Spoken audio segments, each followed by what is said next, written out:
Hello dear students. JEE Main की dates आ चुकी हैं, जेई एडवांस की भी डेट आ चुकी है और बोर्ड का टाइम टेबल ऑलरेडी आप लोगों के पास है। कई स्टूडेंट को यहां से बड़ा स्ट्रेस होता है कि मैं बोर्ड को ही पहले कर लेता हूं, फिर जेई मेन का अप्रैल अटेम्प्ट अच्छे से दूंगा। अगर ये थॉट आपके मन में आ रहा है तो आप अंदर से जेई के लिए हार चुके हो। बच्चों, अगर आप पॉजिटिव होकर जेई और बोर्ड को मैनेज करते हुए पढ़ोगे तो दोनों में ही बहुत अच्छा करोगे। तो बोर्ड में कितनी परसेंटेज हमारे लिए सफिशिएंट है? देखो बच्चों, अगर आपके बोर्ड में 98, 99, 95% के ऊपर आता है और जेई में सिलेक्शन नहीं होता है तो आपको अच्छा कोई भी गवर्नमेंट कॉलेज आपको नहीं मिलेगा, आपको कोई एनआईटी कोई आईआईटी में नहीं मिलेगा। तो मेरे हिसाब से 80 टू 90% अगर आप बोर्ड को टारगेट करते हो कि बोर्ड में मेरा 80 टू 90% आ जाए तो मैं एडवाइस करूंगा ये एक बहुत अच्छा टारगेट है और अपना फोकस जेई पे करें और बोर्ड को 80 टू 90% तक आप फोकस करें। क्या बोर्ड एग्जाम आपको जेई के लिए भी सपोर्ट करेंगे? आपने देखा है कि कई बार जेई के बाद स्टूडेंट ये बोलते हैं कि सर केमिस्ट्री का पेपर एनसीईआरटी बेस्ड रहा। तो बोर्ड एग्जाम में स्पेशली केमिस्ट्री का जो पेपर होता है वो आपको जेई के लिए भी सपोर्ट करता है। तो हम कैसे मैनेज करें इन सब्जेक्ट को? बोर्ड के अंदर इंग्लिश, फिजिक्स, केमिस्ट्री, मैथमेटिक्स और एक ऑप्शनल सब्जेक्ट होता है, तो हमें इनको मैनेज कैसे करना है? इंग्लिश, अगर आपने स्कूल में प्री बोर्ड दे दिया है या देने वाले हैं तब तो आप इंग्लिश की बिल्कुल भी टेंशन नहीं लें। इंग्लिश के लिए 1 मंथ बोर्ड एग्जाम के पहले मोर देन सफिशिएंट होता है। मेरी एडवाइस में अभी आप दिसंबर में 15 डेज आप इंग्लिश को 1 आवर दीजिए और फरवरी में जेई मेन के फर्स्ट अटेम्प्ट के बाद फरवरी में 15 डेज फिर हम इंग्लिश को पढ़ेंगे।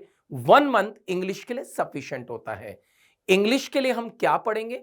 हम इंग्लिश के लिए एनसीईआरटी करेंगे और जो बोर्ड के पीवाईक्यू हैं उनको हम, जो एक लॉन्ग बुक आती है, लॉन्ग कॉपी आती है, बुक की बजाय मैं कॉपी बोलूं बच्चों, तो लॉन्ग कॉपी जो आती है वो कॉपी स्टेशनरी की शॉप पे मिलती है। आप उस पे पेपर को, पीवाईक्यू के जो पेपर हैं, बोर्ड के जो पेपर्स हैं, उन पेपर्स को लिख लिख कर करेंगे।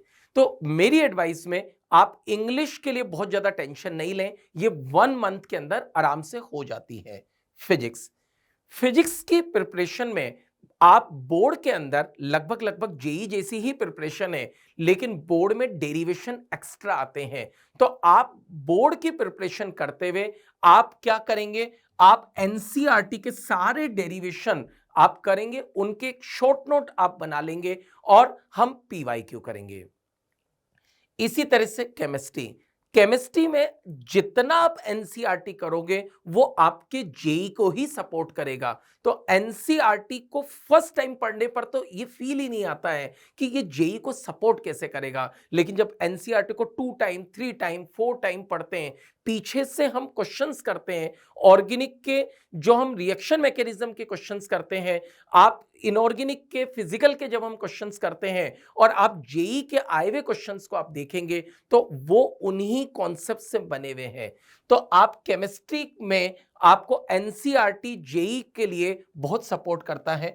मैथमेटिक्स में जेई का लेवल बोर्ड से बहुत ज्यादा है, तो मेरी एडवाइस है कि आप जेई की प्रिपरेशन करते हुए जाइए, बोर्ड की प्रिपरेशन अपने आप हो जाएगी।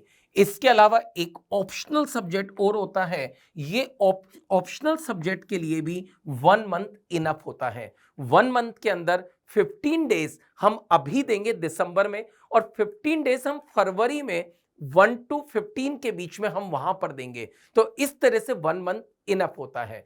तो अब हमें दिसंबर, जनवरी, फरवरी की हम प्लानिंग कर लें। दिसंबर के अंदर आप 9 आवर, अगर हमारी कोई क्लासेस नहीं है और हम सिर्फ रिवीजन कर रहे हैं तो मैं ये मान के चल रहा हूं कि हमें दिन में 12 आवर्स पढ़ना चाहिए। तो 9 आवर्स जेई की प्रिपरेशन करें और 3 घंटे हम बोर्ड की प्रिपरेशन करें। इन 3 घंटे में हमें क्या करना है? फर्स्ट 15 डेज इंग्लिश पढ़ना है, एक ऑप्शनल सब्जेक्ट पढ़ना है और केमिस्ट्री पढ़ना है। और आफ्टर 15 डेज हमें क्या करना है, हमें केमिस्ट्री तो कंटिन्यू रखना है, हमें केमिस्ट्री तो कंटिन्यू रखना है और उसके साथ साथ फिजिक्स करना है, क्योंकि मैथमेटिक्स के लिए हमें क्या करना है, मैथमेटिक्स के लिए हमें जेई की प्रिपरेशन को ही कंटिन्यू रखना है। और जनवरी के अंदर मैं एडवाइस करूंगा कि आप जेई की प्रिपरेशन का टाइम और बढ़ा दीजिए, क्योंकि जनवरी के अंदर आपका बहुत इंपॉर्टेंट हो जाता है। जनवरी लास्ट में आपका जेई मेन का पेपर है, तो हमें वहां पर और ज्यादा टाइम देना चाहिए और जेई मेन के पीवाईक्यू करने चाहिए। अब बोर्ड का जो टाइम टेबल है ये कुछ इस तरह से आया हुआ है। जिन बच्चों ने फिजिकल एजुकेशन लिया हुआ है, 17 फेब को उसका पेपर है, फिजिक्स का 21 फेब को पेपर है, केमिस्ट्री का 27। आप देखिए मैथमेटिक्स के अंदर बहुत टाइम है। अगर हम पूरे टाइम जेई की प्रिपरेशन कर रहे हैं तो वहां पर इन हम लगभग लगभग 7.58 डेज के अंदर हम वहां पर एनसीईआरटी को और बोर्ड के पीवाईक्यू को हम बहुत आराम से वहां पर पूरा कर सकते हैं। आप ध्यान से देखिए, केमिस्ट्री में भी बहुत टाइम है हमारे पास, और केमिस्ट्री की एनसीईआरटी तो हम ड्यूरिंग प्रिपरेशन ही खत्म कर चुके हुए होंगे। ओके, इंग्लिश में हमारे पास थोड़ा कम टाइम है, और यहां पर जो ऑप्शनल सब्जेक्ट है उसके लिए भी हमारे पास बहुत टाइम है, बहुत टाइम है। तो हमें किस तरह से प्लान करना चाहिए? अगर हमने फिजिकल एजुकेशन भरा हुआ है तो हमारा फर्स्ट पेपर फिजिकल एजुकेशन का है और ये 17 फेब को है। तो मैंने आपको बताया बच्चों, आपको क्या करना है, आपको 15 डेज दिसंबर में फिजिकल एजुकेशन पढ़ना है, 15 डेज फरवरी में पढ़ना है, और आपका 17 फेब को पेपर है, तो 14 फेब से टोटल फिजिकल एजुकेशन पे कंसेंट्रेट हो जाना है। और फिजिकल एजुकेशन के जो पेपर्स हैं बोर्ड के, उनको लिख लिख कर देखना है। ओके, खुद चेक करिए, खुद अपने आप को मार्क्स दीजिए। जो गलती हो रही है वो नेक्स्ट बोर्ड के पीवाईक्यू के अंदर आपसे नहीं हो। फिजिकल एजुकेशन के बाद जो नेक्स्ट पेपर है वो फिजिक्स का है। लगभग लगभग 3.5 डेज हैं आपके पास। आप जिस दिन पेपर दे के आएंगे, मैं मान के चलता हूं हाफ डे हमारा खत्म हो जाएगा, तो लगभग लगभग 3.5 डे है। तो फिजिक्स के हम बोर्ड के डेरिवेशन हम पहले ही कर चुके हैं दिसंबर जनवरी में। अब आपको क्या करना है, फिजिक्स के जो बोर्ड के पीवाईक्यू हैं उनको आप लॉन्ग कॉपी के अंदर लिख लिख कर देखिए, उनको चेक करिए। और अभी इन 3.5 डेज में आप जेई की प्रिपरेशन फिजिक्स की नहीं करें। जब आप केमिस्ट्री पे पहुंचेंगे तो केमिस्ट्री में आपके पास लगभग 5.5 डे है। ये इनफ है, क्योंकि आप एनसीईआरटी पहले ही कर चुके हो। आप बोर्ड के पीवाईक्यू लिख लिख कर करिए, और उसके अलावा मेरी एडवाइस है कि आप जेई मेन के पीवाईक्यू के भी ओनली 12th वाले पोर्शन के यहां पर मॉक टेस्ट पेपर आप दीजिए। ओके, तो वो आपको बोर्ड को भी सपोर्ट करेगी और जेई मेन को भी सपोर्ट करेगी। इसके बाद आपके मैथमेटिक्स में आपके पास बहुत बड़ा गैप है, लगभग लगभग 8.5 डेज हैं।